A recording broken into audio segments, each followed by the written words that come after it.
नमस्ते, के तपाईँ एउटै कोडबाट iOS, एन्ड्रोइड, वेब र डेस्कटपको लागि आकर्षक एप बनाउन चाहनुहुन्छ? गुगलले डेभलप गरेको फ्लटर एप डेभलपरलाई सजिलो र रमाइलो बनाउँछ। आखिरमा फ्लटर के हो त? एउटा ओपन सोर्स कोड हो। अब तपाईँले भन्नुहुन्छ फ्लटर, वाट इज फ्लटर भने? फ्लटर एउटा ओपन सोर्स फ्रेमवर्क हो for building beautiful native and multiple platform application from a single code. भन्नाले एउटै यो चाहिँ ओपन सोर्स कोड हो, यो चाहिँ एउटै कोडबाट चाहिँ बेग्ला स्टप प्रिन्सेस टेस्ट गर्न सक्नुहुन्छ। फ्लटरको सिंगल कोडबाट तपाईँ विभिन्न कोडहरूलाई सजिलै तरिकाले तपाईँले reaches users on every screen भने तपाईँको जुनै पनि एउटा सिंगल कोडले तपाईँ मोबाइल iOS र एन्ड्रोइड प्लस डेस्कटप र विन्डो डेस्कटप म्याक र लिनक्स तिनटैमा चल्ने भएकोले यो एकदमै राम्रो कोड भएको छ। अहिलेको फ्लटरमा लेटेस्ट फ्लटर प्रोग्रामिङ अहिले लेटेस्ट चलिरहेको भनेको 3.7 छ भने फ्लटरको भर्जन 3.29 हो। अब तपाईँलाई प्रश्न होला कि मैले फ्लटर चाहिँ किन चुज गर्ने भनेर। अहिलेको परिस्थितिमा हेर्दाखेरि एउटा सिंगल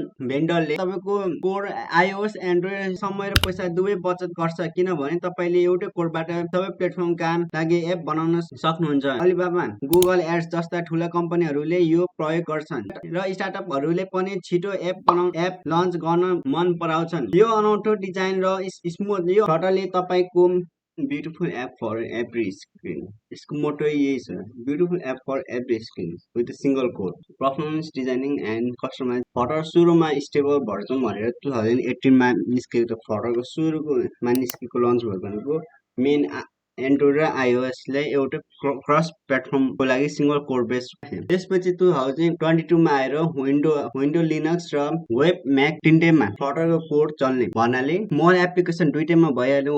iOS र एन्ड्रोइड प्लस विन्डो म्याक र लिनक्स प्लस वेबमा पनि चल्ने यो सिंगल कोड बेसको लागि अहिले यही चलिरहेछ। 2020 iOS र एन्ड्रोइडको बेग्लै एप्लिकेसनलाई बेग्लै कोड लेख्नु नपरोस् र छुट्टा कोड धेरै कस्टली र धेरै महँगो भएर डिफ्रेन्ट डेभलपरहरू हायर गर्नु पर्यो भनेर चाहिँ एउटै डेभलपर एउटै कोड दुईटै एप्लिकेसन रन हुने iOS र एन्ड्रोइडको लागि भनेर यो फ्लटर लन्च गरेको थियो। प्लस 2022 मा चाहिँ विन्डो म्याक लिनक्स प्लस वेबमा चल्ने भनेर निकालेको छ स्टेबल भर्जन 3.0 र अहिले हामी प्रेजेन्टमा यही चलाइरहेको छौँ र यसको डे बाई डे नयाँ अपडेट पनि आइरहेको छ लिनक्स र विन्डोको लागि। तपाईँ फ्लटर किन चलाउने भन्नुहुन्छ भने कोरोनाको समयमा जस्ट 11 डेजमा सबसे फास्ट र स्टेज एप्लिकेसन बनाउन सफल भएको फ्लटरले बनाएको छ।